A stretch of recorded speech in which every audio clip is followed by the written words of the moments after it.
در روایات صحیحه اومده است. از جمله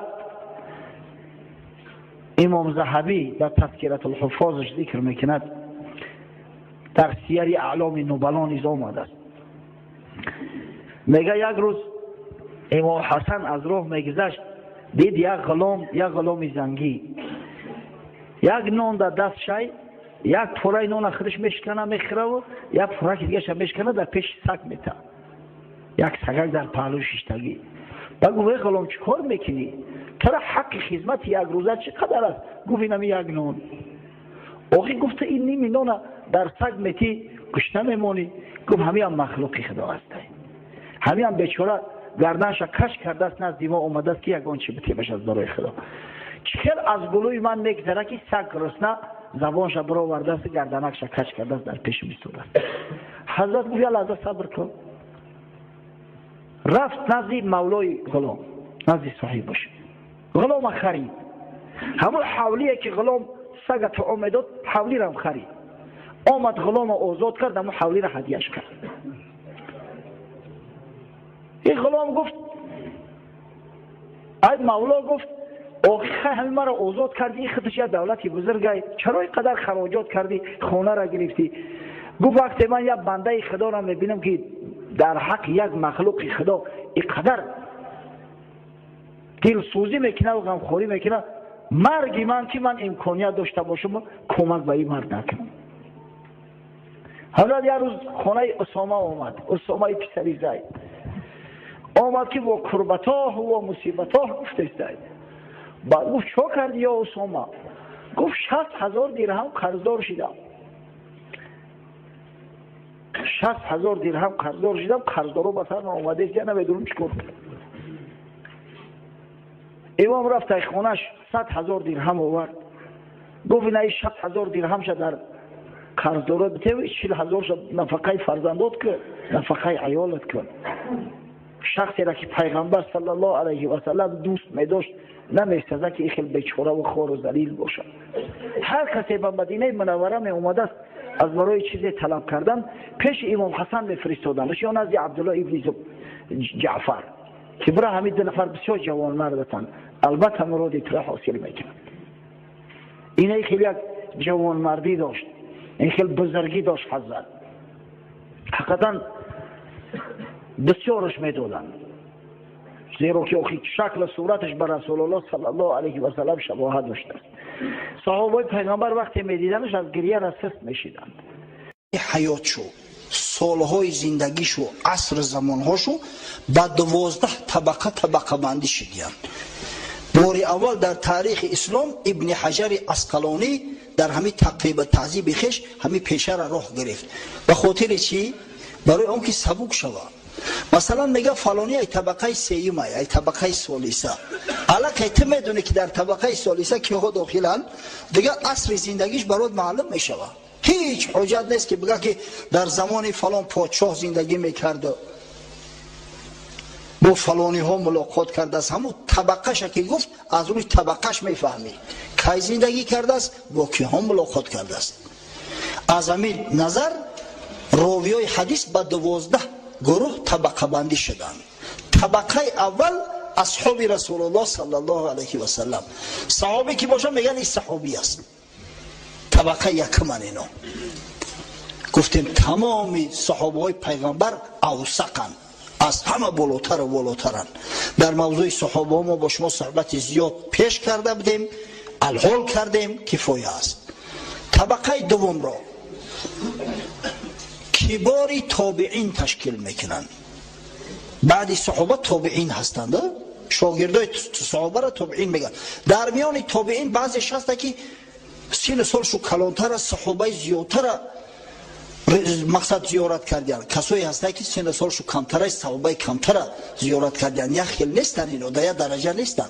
کبار تابعین مثل سعید ابن مسیب که به قول اکثر محققا میگن افضل تابعین است، افضل تابعین، بهترین تابعین است.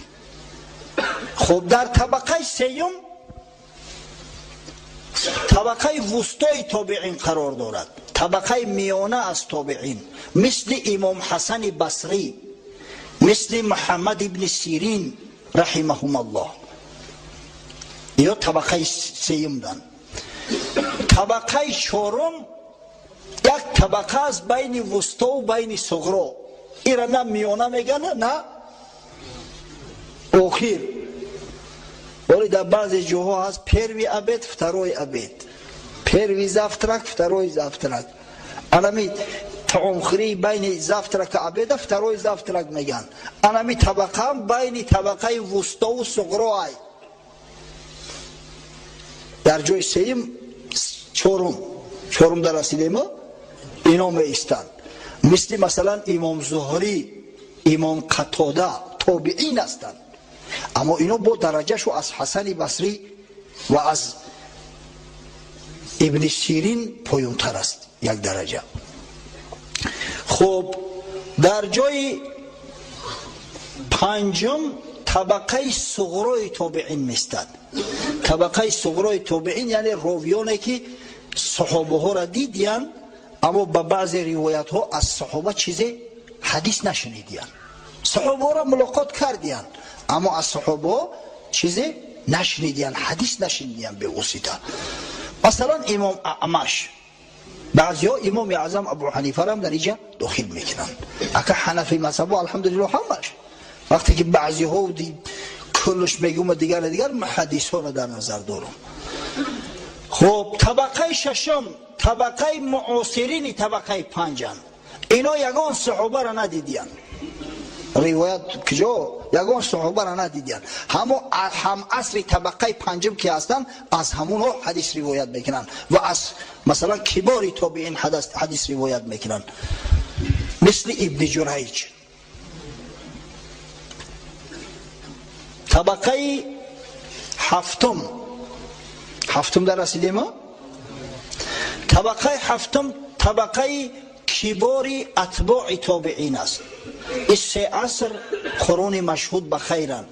در حدیث پیغمبر صلی الله علیه و سلم اومده است، حضرت میگه که خیر امتی قرنی ثم الذین یلونهم ثم الذین یلونهم.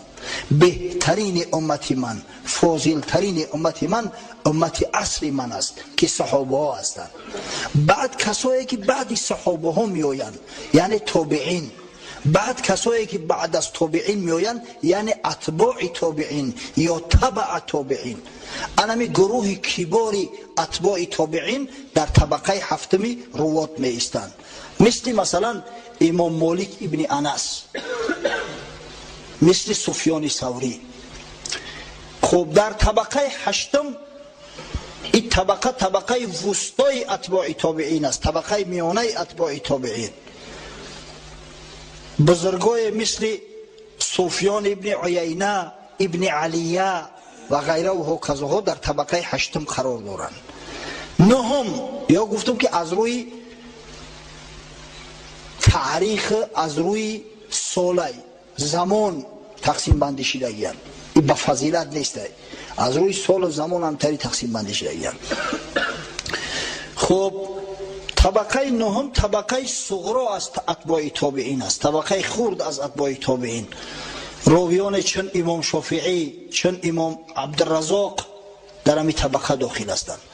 طبقه دهم طبقه کبار روات از اتباع تابعین. اینا در تبع تابعین هم داخل نیستند اما اینا از تبع تابعین روایت کردیان. طبقه بزرگترش طبقه 10 است، مثل امام احمد ابن حنبل. طبقه 11 طبقه وسطا از روایت کنندگان اتباع تابعین، مثل امام بخاری مثلا، یا که محمد ابن یحیی زهلی استازش که در بارش صحبت زیاد کرده بوده مثلا. و نهایت طبقه آخرین طبقه 12 طبقه صغرای روایت کنندگان از اتباع تابعین، مثل امام ترمذی، امام ابو داود، ابن ماجه و امثال اینا. پس این 12 طبقه وابسته به سال حیاتشون، به عصر ولادت دیگر شو تقسیم بندی شده است.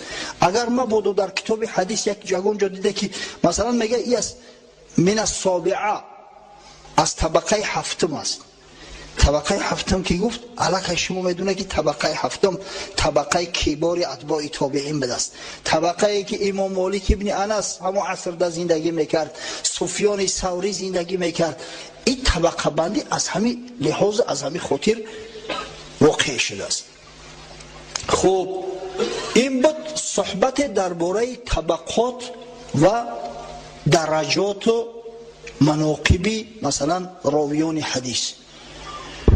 راستی وقت مکم مونده است، من میخواستم درباره حدیث های محتج بهی امروز با شما صحبت کنم. کدام حدیث ها حجت هستند؟ حدیث صحیح یعنی چی؟ حسن چی است؟ ضعیف چی است؟ با مثال ها مقصدام زیاد بوده، متاسفانه وقت تیز میرود دیگه دستگیر نمیکنیم. امروز من فقط همین قاعده حدیث براتون میگم، آمادهتون میکنم انشاءالله در درس آینده بعد شروع میکنیم از همون حدیثایی که حجت هستند، حدیثایی که مقبول هستند، حدیثایی که با اونا در شریعت حکم ثابت میشود. هر درباره هر کدامش انشاءالله مفصلا به صحبت خواهیم کرد. خب حدیث چی معنی دارد؟ حدیث معنای لغویش کلام است، سخن. همچنین جدید می شود، یعنی چیزی نو در مقابل قدیم. حدیث که گفتن یعنی نو. اما معنای اصطلاحی حدیث ما نسب الى رسول الله صلی الله علیه و سلم من قول او فعل او تقریر او صفه. هر چیزی که به پیغمبر صلی الله علیه و سلم نسبت داده شود، خواه او نسبت قول است، از سخن است، یا که از فعل است که مثلا پیغمبر فلان فلان کار کرد، یا تقریر است که مثلا در نزد حضرت صلی الله علیه و سلم فلان گپ گفتند یا فلان کار کردند، خاموش استاد هیچیشو نگفت. یا صفت است که مثلا حضرت صلی الله علیه و سلم چنان و چنین بود، موی سرش خیلی بود، دنداناش خیلی زیبا بودند. همه حدیث گفته می شود. اگر حدیث در مجموع بگیریم، کلمه حدیثه در کتب محادیث به معنی عام می آید و به معنی خاص. این تعریفی که الحال ما گفتیم به معنی خاصش گفتیم. عام و خاص می فهمید. مثلا وقتی که ماشین میگن، ماشین به معنی عام بگیرن اگر اتومبیل می شود که عبارت است از کوزو، شاسی، کروبکای پیریده چش، موتورش، همه همین ماشین اگر به عام بگیرش هم میخیل میشود. اما اگر به معنی خاصش بگیره ماشین را، موتور میشود، دویگتل. فهمیده یک عام و خاصه؟ اگر تعریفی که درباره حدیث من گفتم، این تعریفی خاص بود. ما نسبه چیزی که به پیغمبر صلی الله علیه و سلم روایت داده کردیم، نسبت داده می شود، حدیث است. به معنی عام اگر حدیث بگیریم، به معنی عام حدیث به سه قسمت تقسیم می شود: حدیث مرفوع، حدیث موقوف و حدیث مقطوع. آن چیزی که بر رسول الله صلی الله علیه و سلم نسبت داده می شود از قول، از فعل، از تقریر و از صفت، حدیث مرفوعه، یعنی رفع شده است به سوی پیغمبر، برداشته شده است. آن چی که در صحابه انتها می‌یابد، مثلا از پیغمبر نه. مثلا سفیان ثوری گفت که بلغنی عن انس ابن مالک رضی الله عنه قال اقل الحیض 3 ایام. سفیان ثوری میگه از انس ابن مالک به من رسید که اقل حیض 3 روزه. یعنی قول انس ها گفته است، به پیغمبر نبرداشتش. این شد حدیث موقوف به صحابی. اگر به شرطی که حدیث در زمان تابعی قطع شده باشد، مثلا حسن بصری یا سعید ابن مسیب از یا بالا نرفته باشد تا صحابی نرسیده باشد، این حدیث مقطوع میگن. به معنی عامش حدیث به 3 حصه تقسیم می شود. اما وقتی که ما درباره حدیث صحبت میکنیم، همون معنای خاصش در نظر داریم. آنچه که نسبت داده می شود به رسول الله صلی الله علیه و سلم از قول گپ، فعل یعنی عمل. مثلا وقتی میگه سمعت رسول الله صلی الله علیه و سلم، شنیدم پیغمبر خدا صلی الله علیه و سلم، این قوله. وقتی گفت رأیت رسول الله صلی الله علیه و سلم، دیدم که پیغمبر صلی الله علیه و سلم فلان و فلان کار کرد، این حدیث چی است؟ حدیثی فعلی، عملی. یا که مثلا گفت که فرض کردیم که انا حضرت صلی الله علیه و سلم سکت ولم یقل شیئا، کار ردید سکوت کرده چیزی نگفت، این میشود تقریری. گفت که مثلا کان شعر رسول الله صلی الله علیه و سلم یضرب منکبیه، موی پیغمبر صلی الله علیه و سلم در کتفش میرسید، این حدیثی صفتی است. انا که در مجموع حدیث خاص همه را در بر میگیرد. اگه این حدیث تقسیم بندی میشود هم از نظر روات، شماره روات، هم از نظر صحت با گروه های متعدد که انشاءالله موضوع صحبت هفته های آینده ما و شما میشود.